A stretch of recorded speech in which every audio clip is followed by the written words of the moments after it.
दोस्तों, किसी ने सही कहा है कि आवाज ऊंची हो तो कुछ लोग सुनते हैं, लेकिन अगर बात ऊंची हो तो बहुत सारे लोग सुनते हैं। एक छोटी सी कहानी। ये कहानी एक लड़के की 24 साल का लड़का जो सेठ के यहाँ पर नौकरी करता था।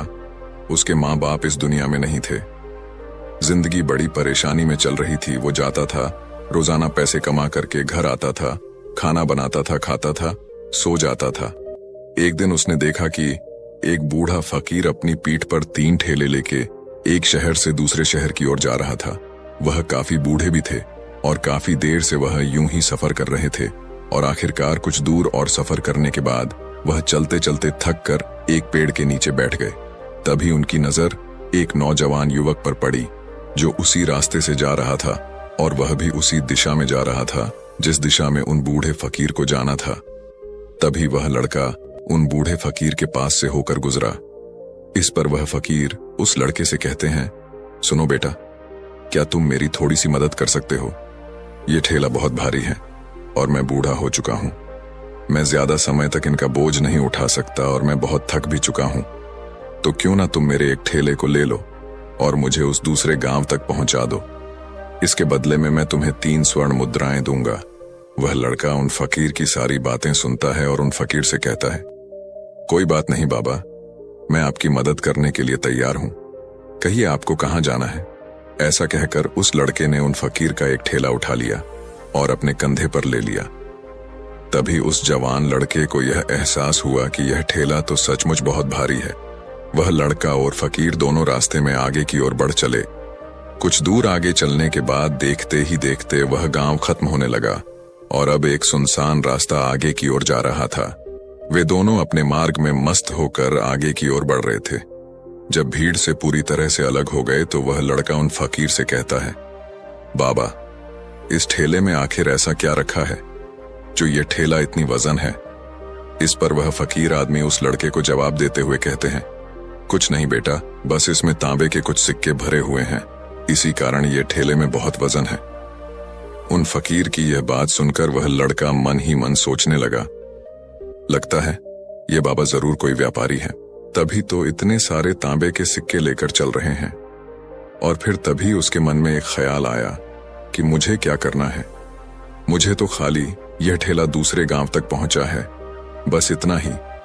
जैसे ही उसके मन में यह ख्याल आया, उसने तांबे के सिक्कों का वह ख्याल मन से निकाल दिया और अपनी धुन में मस्त होकर वह आगे की ओर चलने लगा। चलते चलते कुछ और समय बीता और वे दोनों एक नदी के किनारे जा पहुंचे।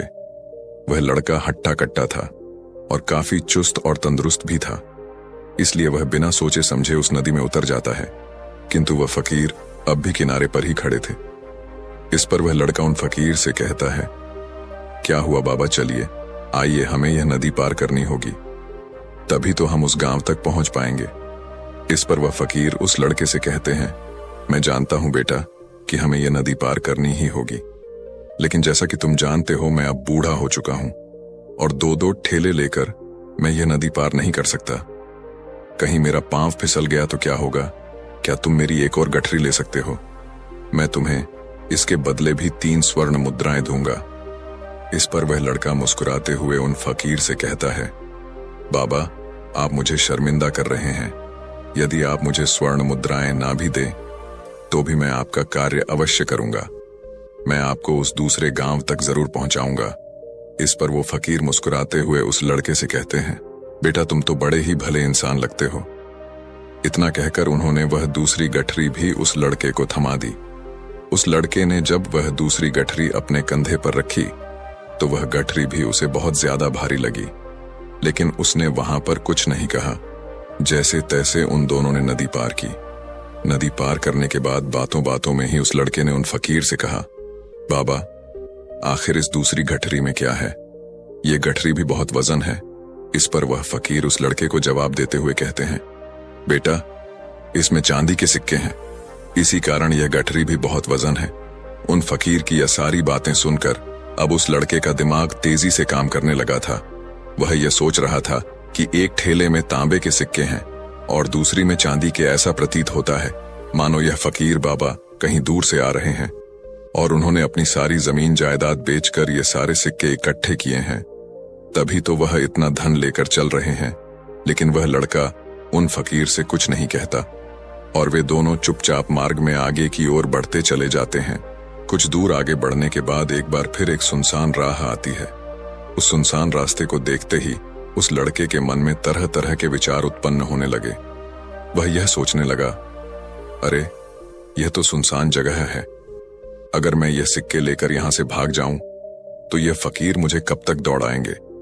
मुझे नहीं लगता कि मुझे कभी पकड़ पाएंगे और यहां पर कोई है भी नहीं जो इनकी मदद कर पाए। और वैसे भी ये बहुत सारे सिक्के हैं, मैं इनसे एक अच्छी दुकान खरीद सकता हूं, अपना नया व्यापार शुरू कर सकता हूं। और वैसे भी ये बूढ़ा फकीर अब इन पैसों का क्या करेगा, इससे अच्छा तो मैं ही इन्हें रख लेता हूं।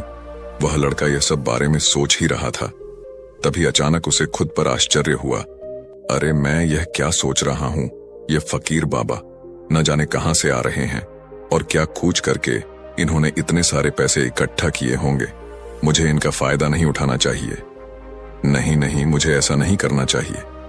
उसने कुछ देर के लिए तो अपने मन के विचारों को काबू कर लिया, लेकिन कुछ देर बाद उसके मन के विचार उस पर देखते ही देखते हावी होने लगे।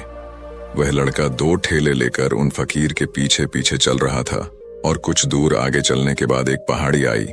इस पर वह फकीर बाबा उस लड़के से कहते हैं, बेटा यह पहाड़ी मैं नहीं चढ़ पाऊंगा। मैं काफी बूढ़ा हो चुका हूं और मेरे घुटनों में भी दर्द रहता है।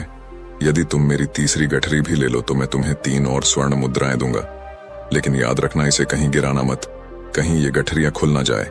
इस पर वह लड़का उन फकीर से कहता है, क्यों बाबा, आखिर इसमें ऐसा क्या है। इस पर वह फकीर उस लड़के से कहते हैं, बेटा इसमें स्वर्ण मुद्राएं हैं। यह सुनकर वह लड़का मन ही मन बहुत प्रसन्न हुआ। उसने चुपचाप वह गठरी भी उन फकीर से ले ली और देखते ही देखते वे दोनों मार्ग में आगे की ओर बढ़ने लगे। अब वह फकीर बिना कोई वजन लिए हुए आराम से पहाड़ की चढ़ाई पर चढ़ रहे थे, किंतु वह नौजवान लड़का जो पीछे था वह वजन के कारण बहुत धीरे धीरे चल पा रहा था। लेकिन जब से उसने सोने का नाम सुना था उसका मन तो छलांग मार रहा था। वह मन ही मन सोच रहा था, अगर मुझे यह सारा धन मिल जाए तो मेरा पूरा जीवन तो आराम से कट जाएगा। वैसे भी यह बाबा तो बूढ़े हो चुके हैं, भला इन्हें इतने पैसों की क्या जरूरत है, इनका जीवन तो वैसे भी कट चुका है। मैं एक काम करता हूं, यह सारे पैसे लेकर यहां से भाग जाता हूं। लड़के के मन में अनगिनत विचार उठ रहे थे। लड़के का मन अब उसकी बुद्धि पर पूरी तरह से हावी हो चुका था और उस लड़के का मन अपनी बात को सही साबित करने के लिए उससे कुछ भी कह रहा था। और तभी उस लड़के के मन में एक और विचार उत्पन्न हुआ और अब की बार वह लड़का यह सोच रहा था, लगता है यह फकीर बाबा कोई चोर है, वरना इनके पास इतनी सारे स्वर्ण मुद्राएं कहां से आएंगे। अगर ये कोई व्यापारी होते तो भला ये इस तरह से पैदल यात्रा तो नहीं करते, और अगर इनके पास इतने सारे पैसे थे तो ये कोई ना कोई साधन भी तो अवश्य कर सकते थे। लगता है ये कोई चोर है और चोर से चोरी करने में भला क्या बुराई है। ये सोचता हुआ वह लड़का अब उन फकीर से तेजी से आगे की ओर बढ़ रहा था और देखते देखते वह फकीर से आगे भी निकल चुका था। और वह यह सोच रहा था कि जैसे ही इस पहाड़ की ढलान आएगी मैं 3 गठरियां लेकर भाग जाऊंगा। इससे ये सारे पैसे मेरे हो जाएंगे और मेरी गरीबी भी हमेशा हमेशा के लिए दूर हो जाएगी। मैं जो चाहूंगा मैं वो कर पाऊंगा, मेरे पास बहुत सारा धन होगा। और देखते देखते वह दोनों पहाड़ की चोटी पर पहुंच गए और अब ढलान का रास्ता शुरू होने वाला था। तभी वह लड़का उन फकीर से नजरें बचाकर वह 3 गठरियां लेकर भागता हुआ आगे बढ़ गया। अब उसे अपना शरीर बहुत हल्का महसूस हो रहा था, मानो उसे उन 3 ठेलों का वजन तक न मालूम पड़ रहा हो। काफी दूर दौड़ते दौड़ते किसी तरह से वह अपने आप को बचते बचाते अपने घर पहुंचा। उसके खुशी का कोई ठिकाना नहीं था। उसने सोचा, क्यों ना मैं जल्दी जल्दी इन गठरियां में से वो सारे पैसे निकाल लूं। यह सोचकर जब उसने गठरियां खोली तो पहली गठरी में उसे लोहे से जंग भरे हुए सिक्के मिले। यह देखकर उसे यकीन नहीं हुआ। इस पर उसने फटाफट दूसरी गठरी भी खोल डाली, उसमें भी उसे लोहे के जंग लगे हुए सिक्के ही निकले।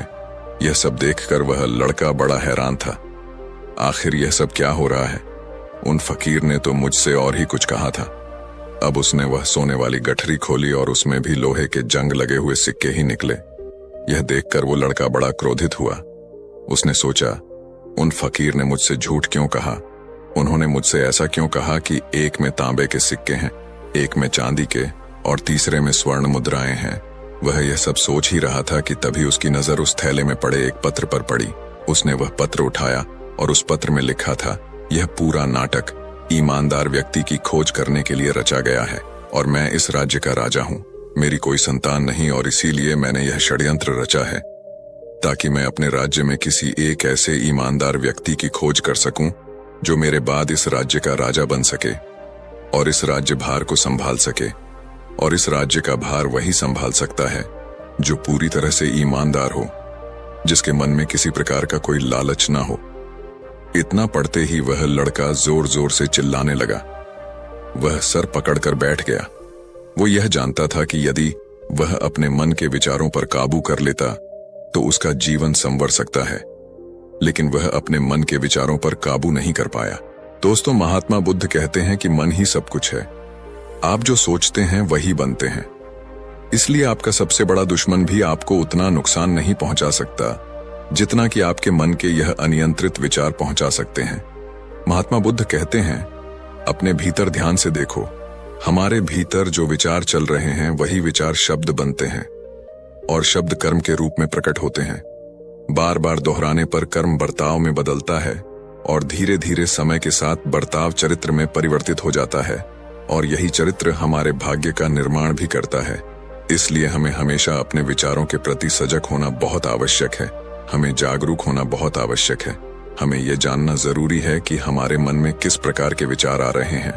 आगे महात्मा बुद्ध कहते हैं कि कमजोरी हमेशा छोटे विचार से शुरू होती है। यह एक बीज के रूप में होती है और यदि इस बीज को नष्ट न किया जाए तो यह छोटा सा विचार बहुत जल्द ही एक विशाल वृक्ष का रूप ले लेता है और हमारी बुद्धि की सोचने और समझने की क्षमता को पूरी तरह से नष्ट कर देता है।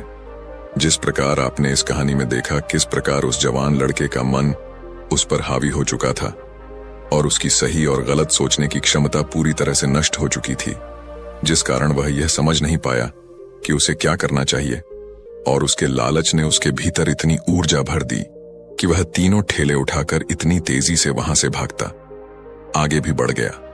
इसीलिए जब आपके मन में पहली बार कोई गलत विचार उत्पन्न हो तभी उसे जड़ से उखाड़ देना चाहिए, अन्यथा वह विशाल वृक्ष का रूप लेगा और आपको किसी न किसी गलत राह पर वह ढकेल ही देगा।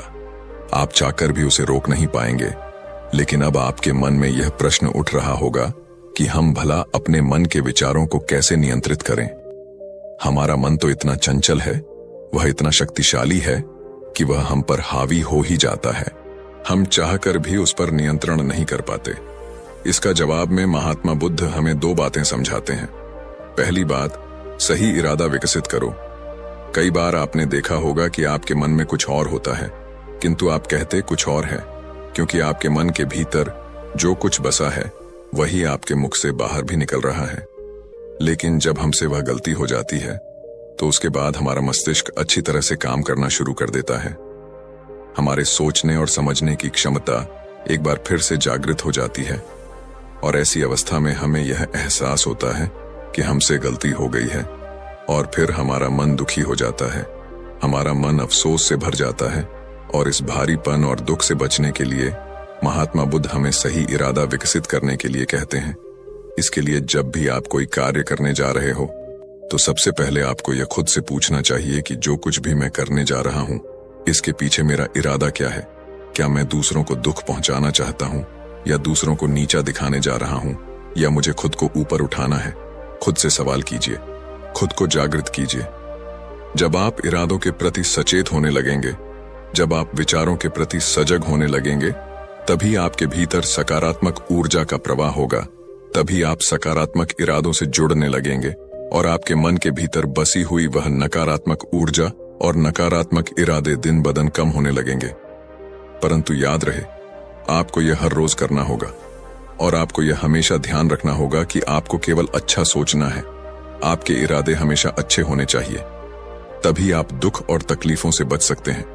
अन्यथा आप इसी तरह से दुख और तकलीफों में घिरे ही रहेंगे और आप कभी इससे निकल नहीं पाएंगे।